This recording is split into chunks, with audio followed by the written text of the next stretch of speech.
So I like that idea. Why don't we talk about it though? Why don't we talk about this idea that we prepare now for later?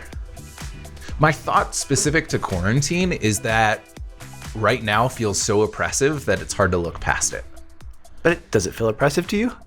No, I love it. I do too. I'm wondering, it doesn't feel oppressive to me. I'm good with it. And it's funny because, the Mayfield team, we had a drop-in Zoom session last week, and we just told them we're extending teletherapy for a couple of weeks, and everybody was excited. Yeah. So I'm like, okay, mindset. Right. Totally. Yeah. Focusing on the good. I like what you said. I think it was last week about changing our perspective on how we're seeing things is one of the best things we can do. Now, granted, I will say that all of us have a job still. Yeah. And right. We have a house and we have, so I think there's a lot of privilege in our There is a lot of privilege in our example. And so we need to call that out for a second. Yeah. Because it's not like that for everybody. No. And but I also think I don't know, I'm kind of exploring this idea of who you are today crafts who you will be later.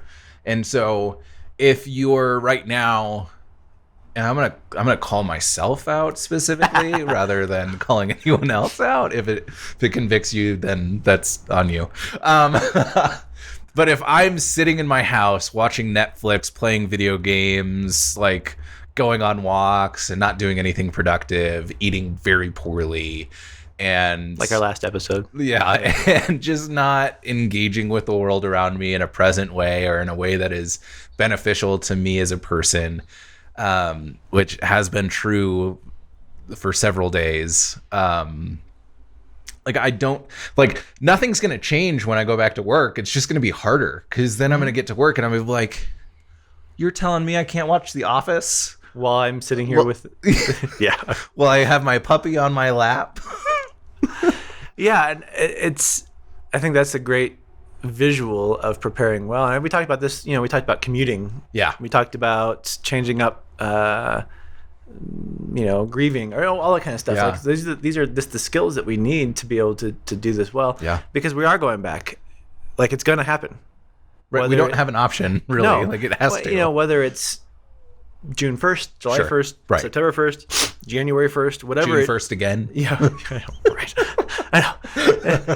But we are going back, and we're going back to a new normal. And I think that's what scares people the most, is that it's not going to be the same as it was. And so how do we prepare ourselves? But it goes back to mindset, and it goes back to character, like you're talking about. So well, and I think I've been talking a lot. I have a YouTube channel that I collaborate with a lot of creators on called Ogrids, and since quarantine started, on paper, quarantine looks like the best time to create YouTube videos. Right. That's the time. If you're gonna do it, you should do it. Just do it. For some reason, none of us have been able to do content the way we used to be doing it, and I think a lot of it is just because we're getting used to a new schedule and a new pace of life and creating new habits and trying to manage right now, which is good. We should be focusing on how to manage now. The problem is, looking forward, we're going to go back to a new normal and we're going to stutter step towards it, which may help or hurt. But we're going to have to get used to another new normal and get back into that new rhythm of life. And I think we'd probably need to have grace for ourselves in the midst of that. Well, yeah, and I think part of the anxiety is we don't know when that's going to come. Yeah. So how do we prepare ourselves now? Well, we lean into, all the characters and the people around us. And, that kind of stuff. And can you adapt to right now well? Yeah. If you can do that, then you'll do the next one. Right. Yeah, that's good. I think those are skills. Very much. Thanks for watching. We'll continue to do these and are excited for you to join us. We hope that you go forward and do quarantine well. We might change the name to the mental health kind of sort of quarantine show. We're barely out of it, maybe. Yeah. We'll see you next week.